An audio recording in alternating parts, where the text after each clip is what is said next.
Om Swastiastu. Kami dari kelompok 4, mata kuliah Sistem Informasi Akuntansi, akan mempresentasikan materi mengenai sistem database. Nah, jadi sebelum masuk ke materi, izinkan saya memperkenalkan diri terlebih dahulu dan juga memperkenalkan rekan-rekan kelompok saya. Saya Niputwari Septiani Putri dengan NIM 1917051201. Dan rekan kelompok saya yang pertama yaitu Komang Puja Astana dengan NIM 1917051152. Lalu rekan saya yang kedua Made Adi Wiatnyana dengan NIM 1917051159. Dan rekan saya yang terakhir yaitu Ketut Safitri dengan NIM 1917051194. Jadi langsung saja saya masuk ke materi topik bahasan materi yang pertama yaitu pentingnya dan keuntungan database dan perbedaan sistem database dengan sistem warisan berbasis file. Nah, jadi dari topik materi yang pertama itu dibagi menjadi 2 submateri. Yang pertama yaitu pentingnya dan keuntungan database. Nah, jadi database adalah seperangkat koordinasi beberapa file data terpusat yang saling berhubungan yang disimpan dengan sedikit mungkin kelebihan data. Nah, database ini dianggap penting oleh suatu perusahaan dikarenakan kualitas data yang disimpan dalam database lebih terjaga, sehingga hasil data yang diakses sama dengan yang diinput ke dalamnya. Lalu, database ini memberikan beberapa keuntungan untuk organisasi. Jadi, keuntungan yang pertama yaitu integritas data. Artinya, beberapa file induk digabungkan ke dalam kelompok data besar atas yang diakses oleh banyak program aplikasi. Lalu keuntungan dari database yang kedua yaitu pembagian data. Nah, jadi artinya data yang terintegrasi akan lebih mudah dibagi dengan pengguna sah. Lalu keuntungan yang ketiga yaitu meminimalkan kelebihan dan inkonsistensi data. Jadi artinya item-item data hanya akan disimpan sekali saja. Lalu keuntungan yang keempat yaitu independensi. Artinya masing-masing data dan program satu sama lain dapat diubah tanpa mengubah data yang lainnya. Dan keuntungan dari database yang terakhir yaitu analisis lintas fungsional. Jadi artinya hubungan yang ada dalam suatu keuangan perusahaan didefinisikan dan digunakan dalam mempersiapkan laporan manajemen. Lalu untuk submateri yang kedua dari topik bahasan materi pertama yaitu perbedaan sistem database dengan sistem warisan berbasis file. Nah, jadi perbedaan antara sistem database dan dengan sistem warisan berbasis file ini, yaitu sistem database merupakan suatu kumpulan file-file yang mempunyai keterkaitan antara satu file dengan lainnya. Sedangkan sistem warisan berbasis file ini merupakan record-record yang disimpan dalam file dan dan cara menyimpannya itu dengan cara terpisah, di mana nantinya masing-masing file akan diperuntukkan hanya untuk satu program file aplikasi saja. Nah, sekian topik bahasan pertama dari saya. Topik bahasan selanjutnya akan dilanjutkan oleh rekan saya. Terima kasih. Baik, terima kasih atas kesempatan yang diberikan kepada saya. Jadi, perkenalkan nama saya Made Adi Wiatnyana dengan NIM belakang 1159. Di sini saya akan melanjutkan materi mengenai perbedaan antara tampilan logis dan fisik pada database. Jadi untuk di perbedaan ini kita dapat membagi dengan 4 aspek, yaitu yang pertama dari aspek konsep, di mana tampilan logis itu merupakan bagaimana seorang secara konseptual mengelola dan memahami hubungan antar item per data. Sedangkan pada tampilan fisik itu mengacu pada bagaimana data secara fisik diatur dan disimpan dalam sistem komputer. Kemudian dari aspek yang kedua itu adalah aspek sistem, di mana tampilan logis ini tidak bergantung pada sistem manajemen basis data yang digunakan, sedangkan tampilan fisik itu bergantung dari sistem manajemen database yang digunakan. Kemudian aspek yang ketiga itu adalah aspek nama. Jadi tampilan logis ini memiliki nama non-formal yang panjang digunakan untuk entitas dan atribut, di mana tampilan fisik itu nama formalnya disingkat atau digunakan untuk nama tabel dan nama kolom. Kemudian aspek yang terakhir itu adalah aspek cakupan, di mana tampilan logis ini mencakup entitas atribut, hubungan, dan kunci, sedangkan tampilan fisik ini mencakup tabel, kolom, tipe data, batasan kunci utama dan asing, pemicu, dan prosedur bersimpan. Baik, sekian materi yang bisa saya sampaikan, akan dilanjutkan oleh teman saya.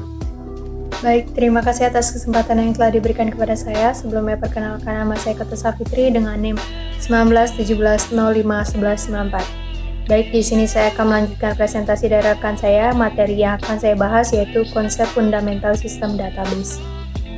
Database adalah kumpulan informasi yang disimpan di dalam komputer secara sistematik, sehingga dapat diperiksa menggunakan suatu program komputer untuk memperoleh informasi dari basis data tersebut. Konsep fundamental sistem database terdiri dari yang pertama, skema. Skema adalah deskripsi elemen-elemen data dalam database, hubungan di antara mereka, dan model logika yang digunakan untuk mengelola dan menjelaskan data. Terdapat 3 level dari skema, yaitu yang pertama, skema konseptual, di mana tampilan organisasi yang luas akan menampilkan keseluruhan database mendatar, semua elemen data dan hubungan di antara mereka. Yang kedua, skema level eksternal, di mana tampilan pengguna individu terhadap bagian-bagian dalam database, masing-masing mengacu pada sebuah subskema. Dan yang terakhir yaitu skema level internal, di mana tampilan level rendah database menjelaskan bagaimana data disimpan dan diakses termasuk layout, catatan, definisi, alamat, dan indeks. Konsep fundamental sistem database yang kedua yaitu kamus data. Kamus data adalah berisi informasi mengenai struktur database. Untuk setiap elemen data yang disimpan dalam database, terdapat catatan dalam kamus yang menjelaskannya. DBMS menyimpan kamus data yang inputnya termasuk elemen data baru atau yang terhapus, serta mengubah nama elemen data, penjelasan atau penggunaannya. Output termasuk laporan untuk para pemrogram, desainer, dan pengguna seperti program atau laporan yang menggunakan item data, sinonim untuk elemen data dalam file, dan elemen data yang digunakan oleh pengguna. Konsep fundamental yang ketiga yaitu bahasa DBMS. DBMS memiliki beberapa bahasa, yaitu yang pertama, bahasa definisi data, seperti membangun kamus data, membuat database, menjelaskan tampilan logis setiap pengguna, dan merinci catatan atau hambatan field. Yang kedua, bahasa manipulasi data adalah mengubah isi database termasuk membuat, memperbarui, menyisipkan, dan menghapus elemen data. Yang ketiga, bahasa query data adalah bahasa level tinggi seperti bahasa Inggris yang berisi perintah kuat dan mudah digunakan yang mungkin penggunanya untuk menggambar, menyortir, memesan, serta menunjukkan data. Dan yang terakhir yaitu penulisan laporan adalah menyederhanakan pembuatan laporan. Konsep fundamental sistem database yang terakhir yaitu DBMS. DBMS digolongkan berdasarkan model data logis, representasi abstrak konten di database. Sebagian besar, DBMS adalah database relasional. Model database relasional ada mempresentasikan skema level konseptual dan eksternal sebagaimana data disimpan dalam tabel 2 dimensi.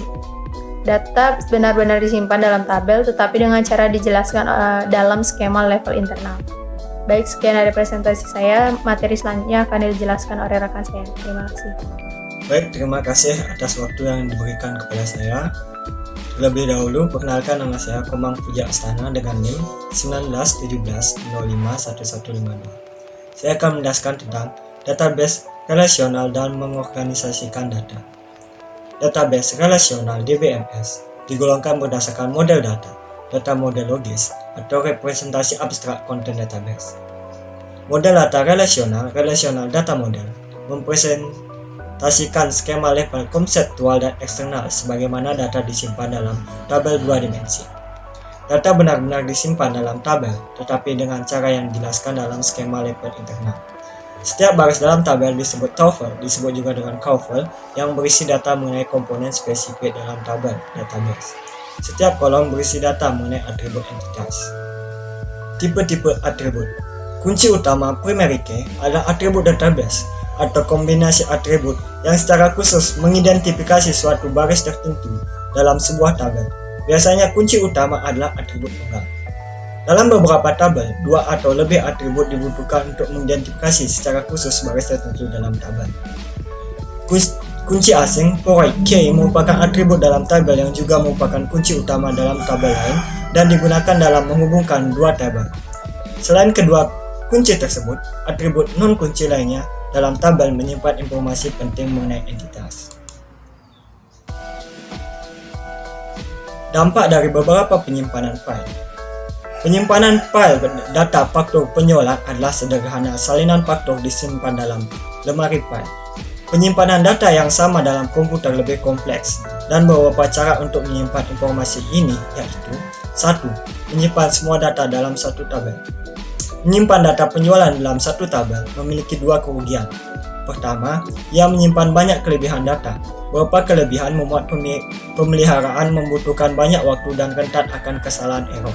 Kedua, beberapa masalah akan terjadi ketika data faktor yang disimpan dalam tabel yaitu masalah pertama disebut anomali pembaruan update anomali, yang kedua anomali sisipan insert anomali, dan yang ketiga adalah anomali penghapusan delete anomali.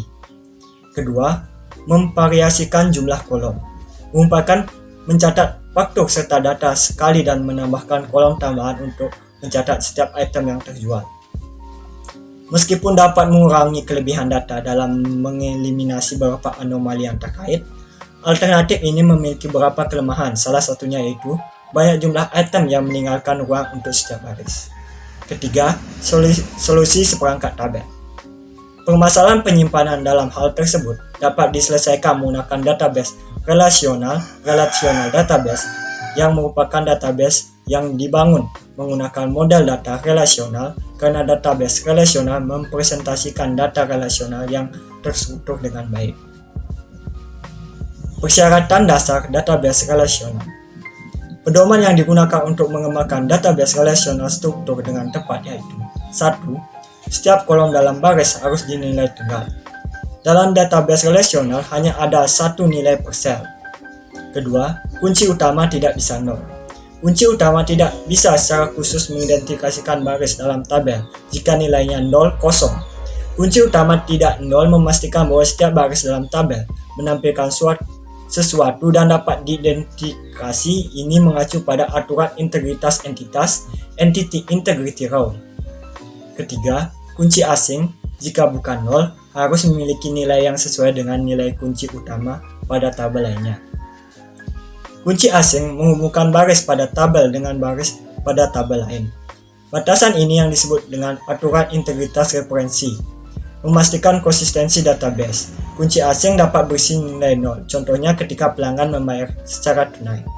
Keempat, semua atribut non-kunci dalam tabel harus menjelaskan karakteristik objek yang diidentifikasikan berdasarkan kunci utama.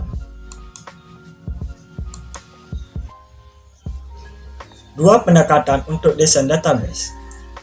Satu cara untuk mendesain database relasional disebut normalization, yaitu mengikuti aturan-aturan pembuatan database untuk mendesain database relasional yang bebas dari anomali penghapusan, sisipan, dan pembaruan. Pendekatan ini dimulai dengan mengasumsikan bahwa segala sesuatu awalnya disimpan dalam satu tabel besar. Aturan yang kemudian diikuti untuk memisahkan tabel awan ke dalam seperangkat tabel yang disebut bentuk normal ketiga, trait normal form 3NF, karena mereka bebas dari anomali pembaruan, sisipan, dan penghapusan. Pada pendekatan desain alternatif yang disebut pemodelan data semantik data modeling, yaitu menggunakan pengetahuan atas proses bisnis dan kebutuhan informasi dalam membuat sebuah diagram yang menunjukkan apa yang akan dimasukkan ke dalam normalisasi database penuh 3NF.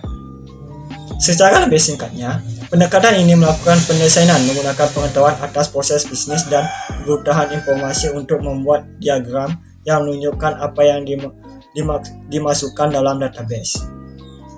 Diagram ini digunakan untuk membuat seperangkat tabel relasional yang sudah ada dalam 3NF. Pemodelan data semantik memiliki keuntungan signifikan. Pertama, Menggunakan pengetahuan pendesain akan proses bisnis, memudahkan desain yang efisien dan atas database pemrosesan transaksi. Kedua, model grafis secara eksplisit menunjukkan proses bisnis dan kebutuhan informasi secara kebijakan organisasi dan mempermudah komunikasi dengan para pengguna sistem, akan membantu memastikan bahwa sistem yang baru memenuhi kebutuhan aktual pengguna. Sekian presentasi dari kelompok kami. Jika ada salah kata mohon dimaafkan. Saya tutup dengan Paramasanti. Om Santi Santi Santi.